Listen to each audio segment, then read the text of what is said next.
I am Stavros. I met Erlang as an undergrad quite a few years ago, and then I did a PhD on Erlang, and I have evolved to be the dialyzer apologizer, I think. Everything that's going wrong there is, I come up and be like, yes, you are right, but have you thought of this? I'm the nice one. There is another guy that has stronger opinions. And then I joined Erlang Solutions in 2018, and ever since, I am working as a developer and as a trainer. And pretty quickly after that, I joined Telia Ace as an external member and consultant, and I have been working with a legacy code base with a lot of nice features that we heard about earlier. Yes, together with some other folks that are already in the audience. And this is as much as you will hear from me. The rest of the presentation is given by Hans. Okay, thank you, Stavros. My name is Hans Nahringbauer. I'm one of the founders of Telia Ace a long time ago, and I'm head of development and the portfolio Telia Ace. Before I start, I will just a short introduction of Telia. I think most of people living in Sweden and the Nordics know about Telia, but it's an operator. We operates in Denmark and Sweden and Norway and in the Baltics mainly. We have around 20,000 employees. But today we are going to talk about the story about Erlang and Telia Ace. We will talk about how a small development team long time ago created a system just for 70 users that today have annual more than 350 usages each year in Northern Europe. We will talk about a first system with 2 Erlang servers running on Windows that actually became a cloud server, a cloud service in 2004. From being a quite small, obscure player to one of the market leaders in the contact center in the Nordics, or the one in the Nordics. I will also tell you the story of how we ended up to be recognized also globally, also with Frost & Sullivan recent report about marking us as one of the top forerunners as innovator in Europe in the contact center area. And also about how we ended up in the Google Morning Sofa and YouTube talking about Ace as well. But first, also, what is Ace? Short. It's a contact center solution running as a service. We have around 96,000 users that actually working with the system all day long. They don't do anything else. They are handling interactions. Then we have all these millions of users that is interfacing with the system. We have also been working with a part of Ace. I've not been that involved in that part, but it's working with natural language understanding. So we were also early in that area, creating and introducing natural language in the Nordic languages. I have a question. I tried to figure out how many of you that have used Ace, you probably don't know it. There were 2 guys. But how many, let's test. We put a hand up. How many of you living in the Nordics, in Sweden, has contacted one big insurance company during the last couple of years? Hand up. How many of you have contacted Destin Gotland to book a ferry ticket? How many of you have contacted the healthcare in southern part of Sweden, or in Gothenburg area, or in Stockholm area? Yeah, maybe with callbacks. Yeah. How many have been contacting the Swedish police force during the last 10 years? Well, I can carry on. We have like 50% of the whole contact center solutions in Sweden and 20% in the whole Nordic region. So you have been using our system a lot, probably more than you know. And so Telia Ace, what it's about is that we create systems for municipalities and big companies. And we start with understanding what is the errand about. The old-fashioned way to do that is that you dial to some IVR, you dial in and you have an IVR and you press 5 for support. Then we kind of know that the intent is that you need some kind of support, or you press 6 for invoice questions. Well, we kind of know what your problem is, but not that exactly. But nowadays, we tend to use instead natural language understanding with a free speech conversation where we ask an open question, what's your problem? And then you say, well, my problem is that I don't understand the invoice, it seems to be wrong. And then we can use that information, understanding the intent. It could also be like when you communication with a chatbot. A chatbot is really good on asking questions and also understanding what your problem is. So that's one part. And then we matching this with something that can help you. And it could be a self-service, like a chatbot is, you're doing some changing of addresses, whatever, as an automatic service. But it can also be to route to a live person actually helping you solve the errand. And we do this in not only phone calls, but in social media interactions. It could be emails, SMS. We also do video, WebRTC interactions, all kinds of stuff. But it's very important as well that we produce a lot of data, a lot of statistical data, because we help these organizations to kind of understand what's going on within the calls or in the emails and use that to get better. We have outbound contacts, and we also work with something we call customer journey. If you're contacting a company in different channels, we glue it together in the data so we can help the contact center take better care about the customers. And one last thing about what Sprott is doing, we have people that is working all day in the system, so we need to have really good user experience stuff for them. If you're sitting there all day long, you need to have a good graphical user interface as well. So this is what Ace is about. We don't do everything ourselves. We have a lot of partners. I will not go through them all, but we use some natural language understanding stuff from Google and the Nuance. We use Click for big data statistic analytics, and etc. And this is what we're going to talk about today. We of course use Erlang. And that's what the story is about. Okay, let's begin. The story really started in ancient times. It was 1997. And the first system we created was for Destination Gotland. We had 70 agents, 2 on-prem servers, running Erlang on Windows Server. I think it was like Windows NT or something really ancient. And the fun thing is that this customer, this is still running Ace, not there, but in the cloud, but still a customer over the years. This is some information. I had a presentation here on Erlang User Conference that was in '99. So the story really begins a little bit earlier when we were about to start building this system. We wanted to do some important decisions and what to build it in. And of course, we wanted to build it in Erlang, but we needed to convince the sponsors that we really could use Erlang. And in those days, Erlang was something you haven't heard about, and everybody was using C or C++. That was the language, nothing else. So we needed to convince them, and we did some.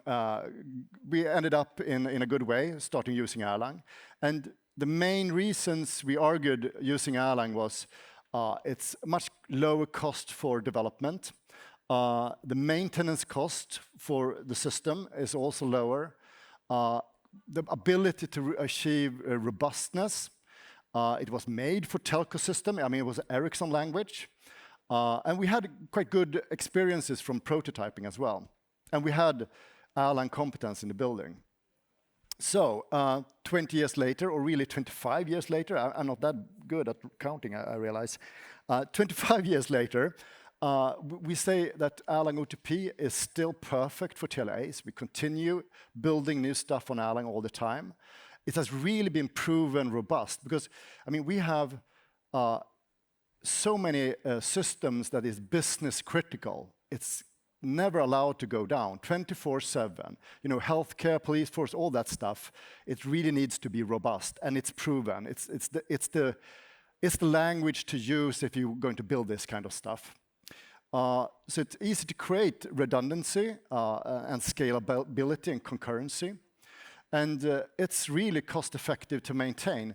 With quite few developers, you can maintain a quite big system. And it's really cost-effective also to building new applications.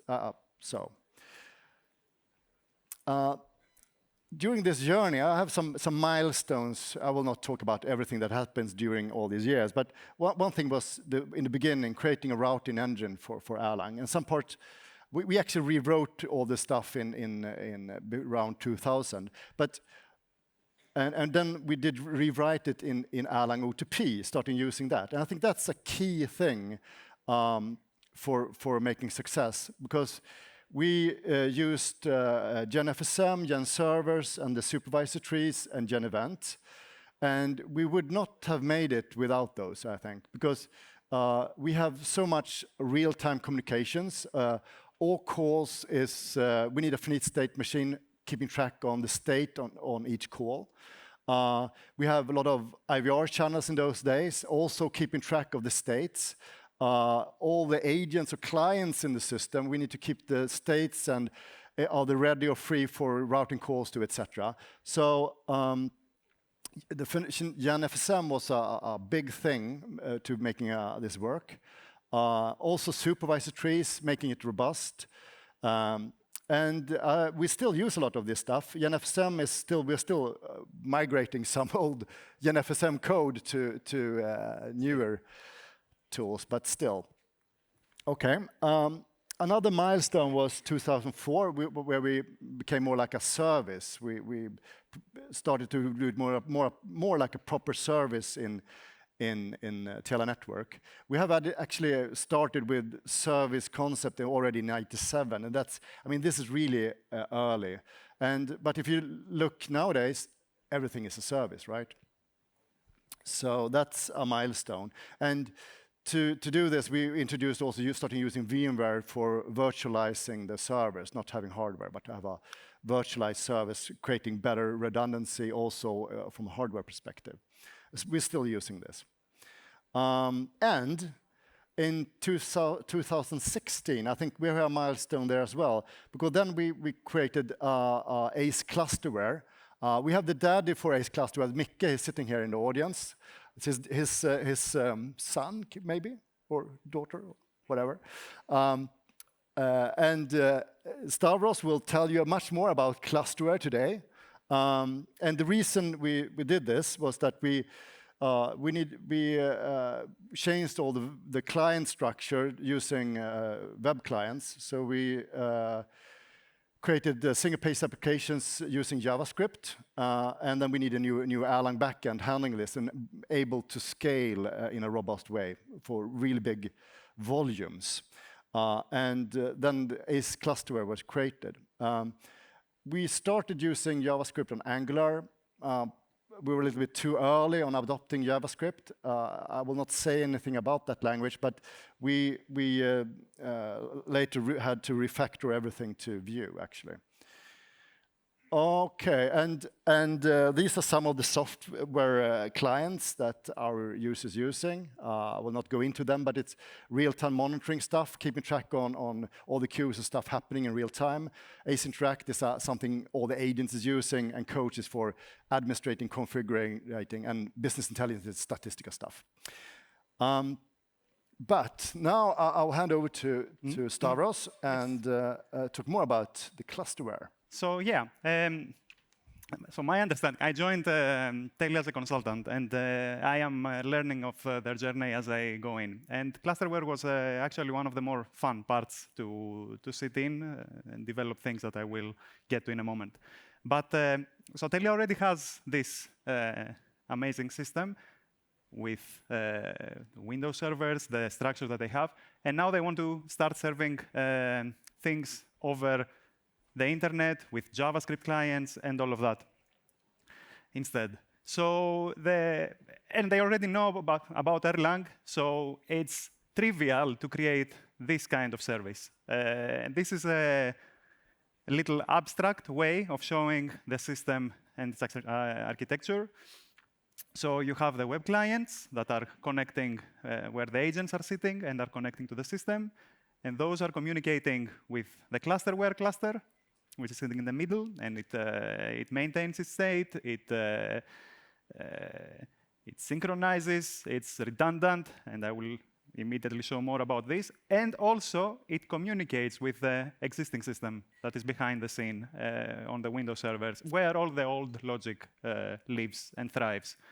And a little neat gem there that Mickey has made, and he's never talking about it, is a little library called ePort, which is available as an open source library and allows you to do a restricted remote procedure call between the clusterware cluster and the rest of the system living behind the scenes. With control, you can define your protocol module and only allow those things to be called that you want to be called.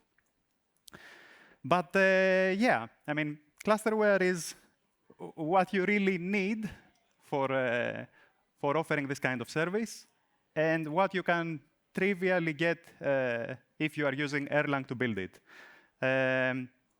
You have multiple sites, and you have hardware redundancy in those sites so that nothing fails. You have load balancers, you have redundancy with load balancers, you can take down one of those systems. Like, again, all these things seem trivial if you are a senior engineer, and most of you are senior engineers. But all of these things you still get with, you can get by building this system with Erlang and match everybody else's expectations. Yeah, you can upgrade your system in production, you can take nodes offline, update them, put them back on. Like, you don't need to use all the fancy features of Erlang with hot code loading and whatnot everywhere, but you can. And then you end up with a system that, as Hans said at the beginning, it has had 99.99 uptime because of this.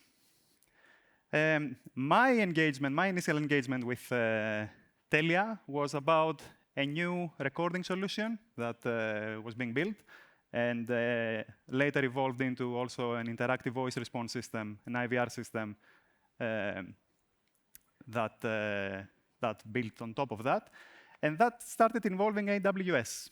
And again, clusterware sits in the middle, and this slide is intentionally blurred so that not all the details are trivially visible, but you can see a cloud there, and that's a third-party provider that is doing some of the heavy lifting. Stopped. And it connects with the telephony, and then Telia has its own side of cloud services, and they connect to clusterware, and they connect to everything else. In a smaller picture, similar to my previous one, Telia is making the leap to the cloud, to the proper cloud, let's say to the hyperscaler cloud, as Hans calls it, with AWS, and using all the services that one will be using to build such a system today.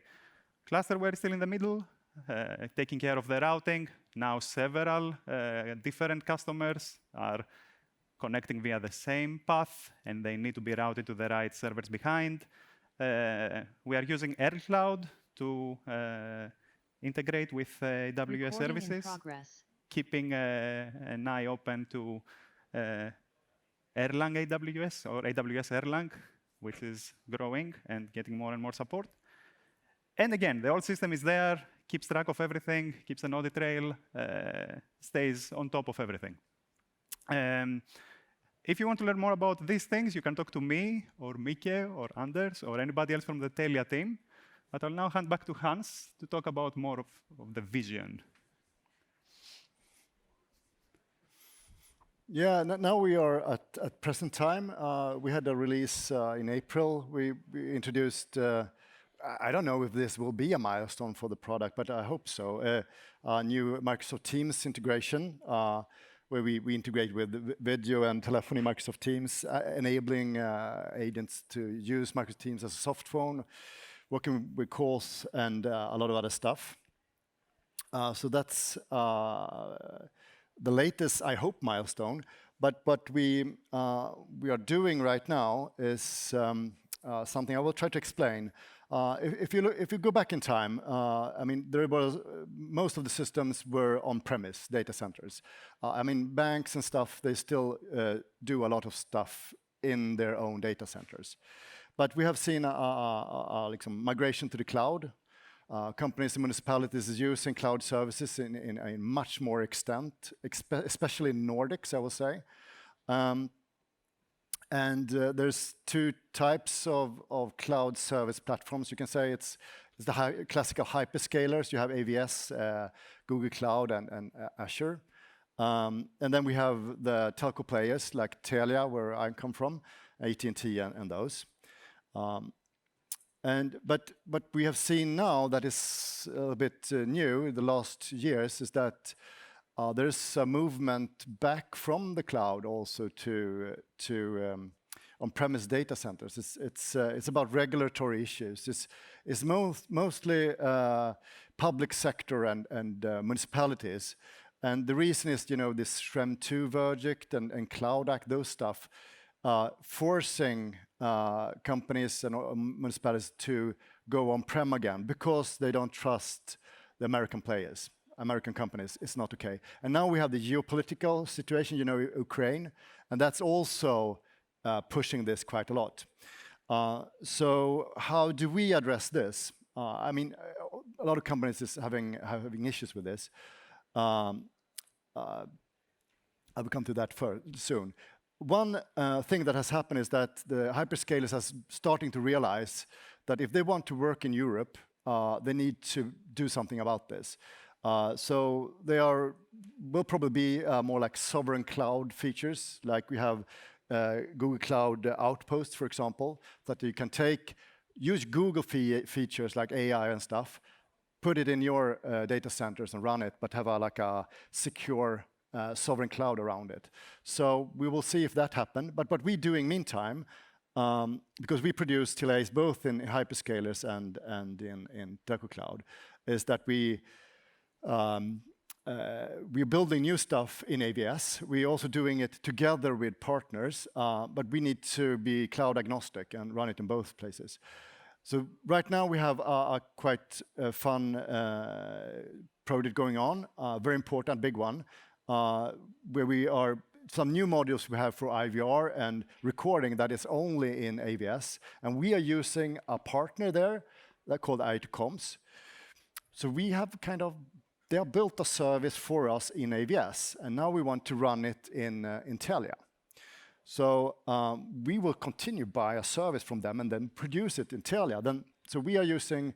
The idea is to use something called Avassa. I don't know if Avassa is there. Any Avassa people in the room? Yeah, they are. It's built on Erlang, so that's a cool thing. I think it's also a reason I trusted this solution, you guys, is that IT-Coms will use Avassa to actually produce their service in our cloud so we can have a sovereign cloud from security issues. So that's what we are doing right now. I promised also to talk about how we ended up in the Google Cloud morning sofa on YouTube. This was a couple of years ago, and the reason was that we have a good partnership, a gold partnership with Google, and was one of 5 globally that started to use their new AI CCAI platform. It's mostly about natural language. it got quite a big fuss because we were quite early adopters in this area, and still it's only 10 players globally is doing this. So I try to explain what it is. It's when a customer interacts with a company, they end up with a virtual agent. We have had other technologies for this before, handling natural language conversations. But the virtual agent is now empowered by Google's CCAI engine. It's much more powerful engine for natural language. So the virtual agent is helping the customer solving the errand. If it can't solve the errand, it's transferred to a live agent. So that was the first part of CCAI. That's already out there since a couple of years ago. But what we're doing now is adding something we called Agent Assist. And also using this Google CCAI. And Stavros will work with this later this year. Will I? Oh. Yeah, you will. It's about when the call or the chat is ending up as an agent, we want to be able to coach them or help them. So the virtual agent will continue to be in the interaction. So if it's a chat, it will listen to the chat and search data from the knowledge database or do stuff for coaching the agent what to do within the chat. And if it's a phone call, that's the thing we're going to do, is that the virtual agent actually listening to the ongoing phone call between the agent and customer, transcribe it to text, and then we do the virtual agent on that. So that's quite heavy stuff. And later on, we also, there's a third part of Google features that's called Insights. We already today, we do something called interaction analytics, that we will listen to, we record all the calls, and then we transcribe it to text, and they have big databases. And then we have a partner program that can help to find out what's actually going on in all these calls. If you're going to find out what people are talking about, you need to listen to every call. That takes enormous amount of time. But if you can do it in a big data way, you can find out what the problem is. I have a good example. We had in Telia, we had one day, we're using this stuff ourselves, whole Telia as a contact center. We realized that there were a big peak in the volume of calls, and we didn't understand why. But with this insights, we could see that there were a new topic. There was a lot of stuff, questions regarding some invoices. And then they checked and saw that, well, we sent out a big invoice yesterday. And we could check the calls, and then realizing that it was wrong. And we knew that they will send out like 500,000 or million the coming week, so they could stop that. So you can use insights to improve entire companies on how they're working and improving. And what we can do with Google is we can do this in real time. So that's the new stuff.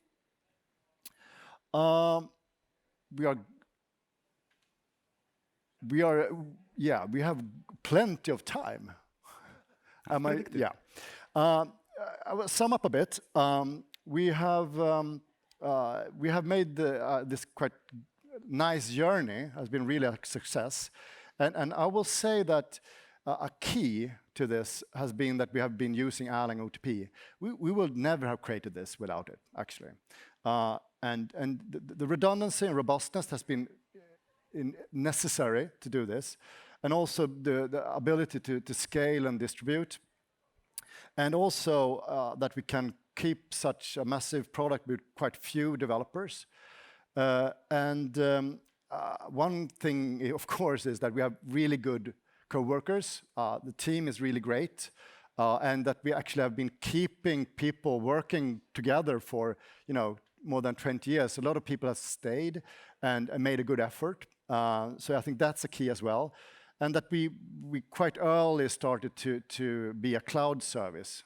That's also a success factor as well, and other things as well. But we wouldn't have done this without Erlang. And some of the guys is in the conference here today, and some of, not the first year, but early team there. Who are we today? We have offices, development of Ace. We have in Uppsala and Solna and Malmö and in Karlskrona, and Vilnius in Lithuania, and in Helsinki. And we are around 250 people today working with ACE, but working with development, we are around 80 somewhere. And 2 Scrum teams is working with Erlang. And we are also looking for, we are employing, so we're looking for Erlang developers as well. We want to continue to expand. Stavros, have we something more to say? I don't think so. We don't have anything more to say. So let's end it there. Oh, yes, you have. Thank you.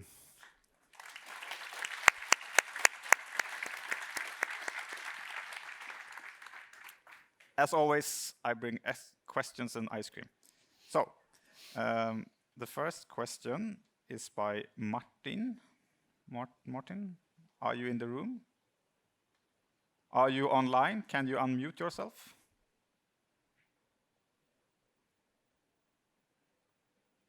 I'm going to take that as a no and read the question. Okay, same old questions. Why did you choose Erlang in the first place? Are you still glad you did? And has it given you business advantages? I do believe you have answered that, but if you... Yeah, I'm happy to repeat it. Yes, I mean, it's the fast development of new applications, that we can create scalability, massive scalability, robustness, and concurrency, and real-time, soft real-time communications, and really, I mean, this is very important stuff.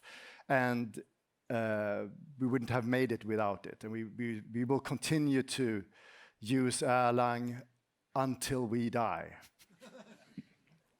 Yes. Good. Yeah. We will end on dead. Okay. Dexios. Are you online or in the room? I'm going to take that as I'm going to read the question. How challenging, from a practical point of view, do you think it would be for a developer coming from another stack, say Java, to move into and start working with Erlang? No, it's not that hard, I think. I mean, we have some developers moving from other languages, SQL programmers working in Erlang. You know, that's a big leap, perhaps. Yeah. And so we know it's no problem. And it's also, as Sanne said in the keynote talk, if you already can solve problems, then understanding a language and a philosophy is probably something that you are interested in. If you are interested in, you can pick up easily. Very good. I have a question from Ali. Are you with us? Okay. Thanks a lot. May I ask about your WebRTC milestone in 2018? Did you implement WebRTC stack in Erlang? No, we used a service, TalkBox, for WebRTC. Now we are moving it to, we're using something called OpenVideo. So it's an open platform. I think it's Spanish from the beginning. And TalkBox, owned by Varnage, now owned by Ericsson actually.